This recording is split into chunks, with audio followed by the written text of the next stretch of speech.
As he's taken. Excuse me. You. Hold these, please. After pulling out of the mission, Captain Raymond races toward the bridge, hoping to disarm the time bomb set beneath the dam. But he's too late as the car with the child inside drives right into the blast zone, and the bomb goes off just as he reaches the edge, engulfing the vehicle in flames and sending it crashing into the river. To avoid being blown apart, he jumps off the bridge just in time. Before the explosion, he had just linked up with Colonel Ned, who'd returned from planting the bomb. As the car rolled into view, Ray spotted the kid and told him to abort, but the colonel wouldn't have it. He only cared about the mission. Activate the failsafe. Is it Ray? There is no failsafe. Come on!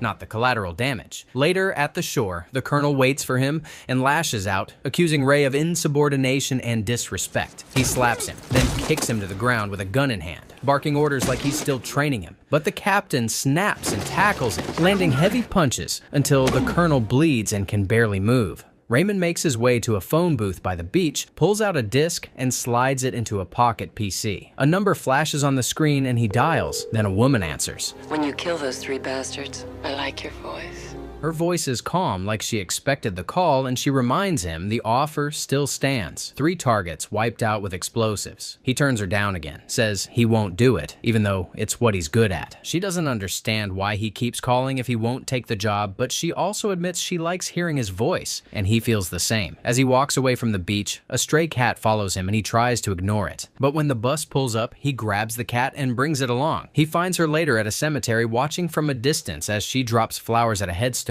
He plays a voice recording, her voice, detailing what those men did to her family, how she hid while they tortured her parents before killing them both, all because of something her father barely knew. Tired of waiting for him to make a move, May leaves a message saying she'll handle it herself. Elsewhere, Leon's son Thomas throws a party for his father, and Ned shows up. The tension's thick, and Thomas offers him a bundle of cash, but Ned tosses it into a waiter's tray demanding his full payment. He reminds the man that he saved the Leon family from total collapse and won't be cheated. He makes his point, then walks off. May arrives in style, white limo, heels clicking, head high. She walks through the crowd, and Thomas spots her from across the room with something about her catching his eye. He approaches and starts a conversation. She uses the alias, Adrian Hastings, and tries to stay calm, though she's tense at first. Tomas keeps talking, rambling about their bank's new branch opening on the exact spot where she once lived. She relaxes enough to engage, even though she's dancing with the man who helped murder her parents. The next day, Raymond boards a public bus where a group of loud gangsters are roughing up a woman. A pregnant lady gets on with nowhere to sit, so he stands to offer his seat. One of the boys slips into it instead, and Ray asks him nicely to move. As he's taken. Excuse me. You. Hold these, please. But the guy curses him out. He grabs the one with his feet on the seat, throws him to the floor, and kicks him in the chest. The next guy charges, but Ray deals with him, then flips him into the aisle. The third pulls a knife, which only ticks him off more, so he slaps him over and over until the boy crumples. The last doesn't get a chance, as Ray launches into him with a flying kick that sends him crashing through the bus window. With the chaos over, the passengers watch in stunned silence as he calmly helps the pregnant woman into the seat, then takes his glasses back. Leon's spoiled son had promised to show the lady around Miami, so they step into a small bar, and while they wait for drinks, he leans in, asking for a kiss. She refuses at first, but gives in when he pushes forward and plants one anyway. His wingman shows up and makes eye contact with the cartel boss, who quietly excuses himself to go rough up someone. The lady sees him beating the man up and instantly flashes back to the night her parents were killed. Without thinking twice, she steps out of the bar. She walks right past Raymond, who's been watching her closely without her ever noticing. The boss catches up with her outside and warns her never to walk off again when they're together. So she forces a smile, mutters an apology, and gets in the car as ordered. She keeps updating the mystery man about the mission through quick calls. That evening, she heads out dancing with the boss while Raymond, stationed from a distance, does his regular stakeout and listens to one of her voice recordings where she vents about how disgusted she feels whenever the man touches her. Raymond begs her to abort the mission, but she refuses. Wanting to see the job through exactly the way she planned. Later, the couple gets back into their car, but the specialist's lingering stare finally draws the boss's attention. Though he clocks it, he says nothing, and at a red light, Raymond walks by, bold and intentional. The boss pulls away from the lady, steps out of the car, and stops him for questioning. Raymond doesn't say much even after the man suggests he's interested in the woman, so the boss pulls a knife, but Raymond stays composed and just walks off without engaging. After dropping the woman off, she gets out like someone drained, walking unevenly back to her place. She slips off her clothes and sinks into a chair, teary-eyed, trying to hold herself together until the phone rings. It's him, the mystery man, says he's taking over now and sets the rules. She's not to contact him first anymore. She needs to stay away from the cartel men and drop her personal plans. Even though she insists she can still help, he adds a warning. If she's part of a setup, it won't end well for her. She realizes he's somewhere nearby and scans her surroundings, but he turns off the light in the booth he's calling from, keeping his cover intact. Later, Raymond waits inside a brothel for Charlie, the henchman who helped Thomas murder May's parents. Charlie enters Manny's office to check his records after hearing rumors that someone's skimming money. While he's digging through the books, Raymond plants a bomb on the door and casually walks off. Charlie's girl tries to go in, but Raymond stops her gently and offers a drink instead. Inside, Charlie finds the discrepancies and shoots Manny in the head. But as he steps out, the bomb goes off, launching him into a giant aquarium. At the Leon mansion, Ned analyzes the bombing and immediately pegs it as the work of a pro. The precision tells him it's personal, not just business, so he advises caution. Thomas disagrees and wants to take men out to scout for the attacker, but Leon leaves the call to Ned. The son fumes, but the old man's word is final. Raymond returns to his grim little safe house, gets greeted by his cat, and does a sweep. His systems report nothing unusual, so he settles in. The lady hears about the bombing and calls to thank him. She wishes they could meet face to face someday, but he brushes it off and says he's focused on work. After reminding her again to stay away from the bad men, he promises to take care of the rest. Leon calls in a favor and brings the police chief into the mix. He introduces the bomb expert, one of his men, a former CIA operative. The chief agrees to work with him, as long as it's on his own terms, which Leon assures won't be a problem. Once they're alone, the boss reminds the chief to keep the job clean and discreet, handing him an envelope to seal the deal. The bomb expert arrives at the station and heads straight to the bomb unit, where he rallies the officers and checks in on their progress. While one of them goes through party footage, a still of May pops up on screen. He immediately dismisses the guy at the monitor and takes over. One of the lead officers challenges his authority, so the expert decides to prove a point. He mocks their setup, plays dumb for effect, then calmly assembles a working pen bomb from spare junk with a 20-second countdown. He hands it over while they panic and beg him to disarm it. After taunting them to their limit, he finally does, right at the last second. Lesson learned. And as from now on, all party-related leads go through him and him alone.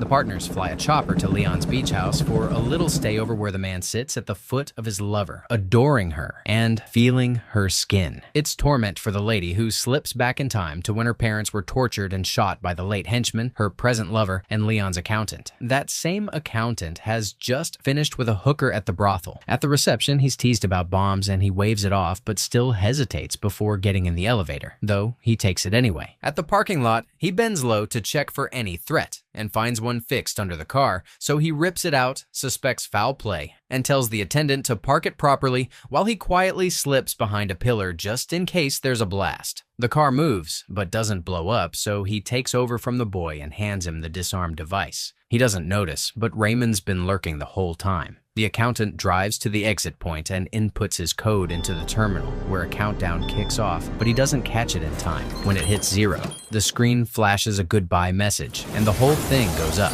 The car burns, launching him into the air while still strapped to his seat. Law enforcement flood the building with a chopper circling overhead. Ned strolls in for damage control, but already pins it on his former colleague, Raymond. He heads to the beach house and finds May trying to act nice, but Ned's not buying it. His slap knocks her onto the chair before the questions start flying. They had an agreement, a scratch my back and I'll scratch yours sort of thing, but she's yet to keep her end of the bargain. But she stands her ground, as there's no way she can command Raymond to stop being coy. And she reminds him that she's been important to the plan from jump, from designing those ads to bait the man to staying in place. He can do whatever he wants, but before leaving, he grabs her tightly from behind and whispers about how her parents were shot. Then he asks what she did to bring them back, and now her cheeks are soaked with tears. realizing just how evil the man she's teamed up with really is. Just then, Daddy's boy walks in and is surprised to see Daddy's favorite expert. No greetings, just straight up tension between two men who work together only out of necessity. He's already uneasy about the visit and even more unsettled seeing his woman visibly shaken. Some mild threats go back and forth, especially from the cartel prince, but the former soldier couldn't care less, brushing it off with pride that clearly gets under the other man's skin before stepping out. Back at his hideout, the former captain carefully wires an explosive to a small saucer while his cat runs around chasing rodents. At the beach, where the big man's son gambles, he shows up too, and he manages to swap the man's cup and saucer with the one rigged to blow, then starts making his exit. He halts when he spots the lady walking in to meet the man. Confused why she's even there after his warnings, he freezes. And right then,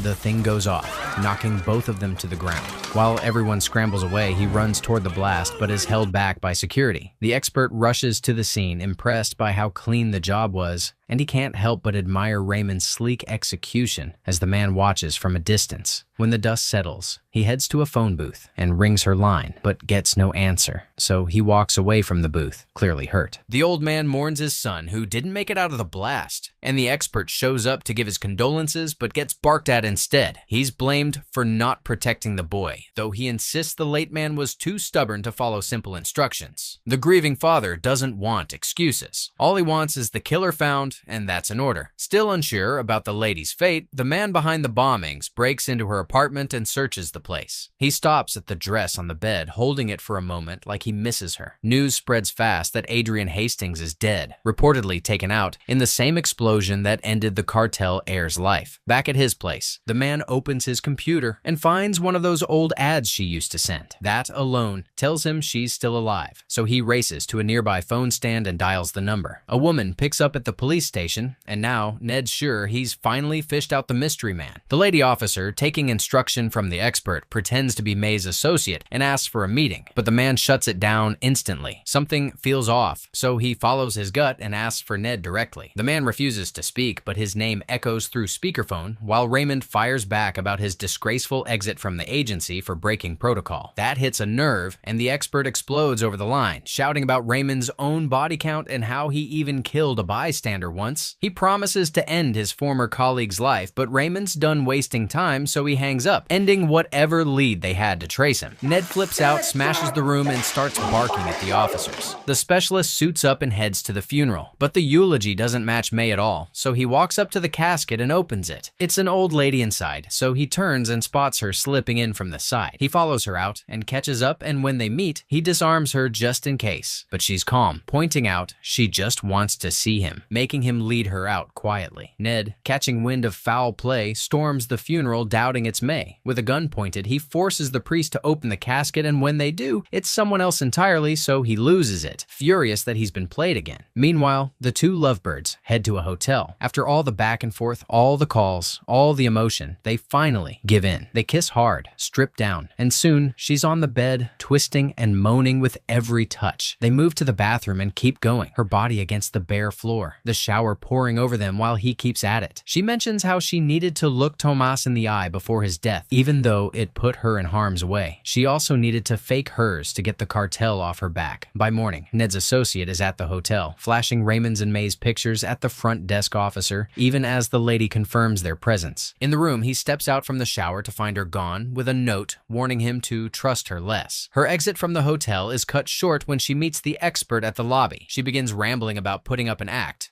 fake death just to lure the man out. And it worked. When asked about his whereabouts, she doesn't give definite answers and stammers through, making him suspect her. Knowing that the man they're looking for is in the building, Ned orders that the lady be taken to their car. The man escorting the lady out obliges her and lets her use the restroom. There, she forcefully retrieves a phone from a lady and puts a warning call to Raymond, who's now pissed about being set up. He hangs up the call on her and plans his escape as the men run onto him in a hurry. They reach the room door and break in, but the expert is wary of entering, so he sends 3 men inside, keeping his wingmen restrained. A phone on the table keeps looping an automated, unreachable tone, and one of the boys picks up the handset out of curiosity and drops it back on the base, triggering a bomb that blasts him clean out the window and into the river beneath. The cantilevered penthouse has been rigged with explosives from below, and the second that blast goes off, the rest detonate right after. cutting the structure clean off from the main building and dumping it into the river with 2 men still inside. Raymond breaks for the kitchen and finds his exit, but security's already been alerted. The first one who comes at him barely lasts a second before he gets floored and sent to sleep. Another clamps him and nearly gets his head dunked in large boiling water. But the escape artist uses sheer strength to flip the situation, and after a few fast exchanges, he turns the tables and sends the guy head first into the hot pot. The next guard fires, but it's blanks. And in the split second it takes to register that, the man hurls a knife straight into his chest, dropping him dead. Hotel alarms go off, people rush out in panic, and somewhere in the chaos, the bomber finds the wingman and takes him out with no sweat. The lady gets dragged before the man at the top, and her handler wastes no time branding her the enemy's closest ally and the reason behind all his recent failures. She tells her truth again, bringing up the night her parents were gunned down by the same men he's now losing, which explains why she's been taking them out one by one. The boss is ready to lose it, but the handler talks him down, saying they still need her for a few things, so he walks her away. As expected, a call comes through. The former agent stands by the lady, listening in while she works her magic. She gives it her all, but the man at the other end won't risk anything for someone too reckless to follow orders. She leans into their shared connection, the feelings between them, and how much they need this moment. He gives in and agrees to meet in an hour, though she sneaks in a line about that old note, her warning him not to trust her too much, just to tip him off. He drops her off at a safe distance, wires her up for audio, and sends her in.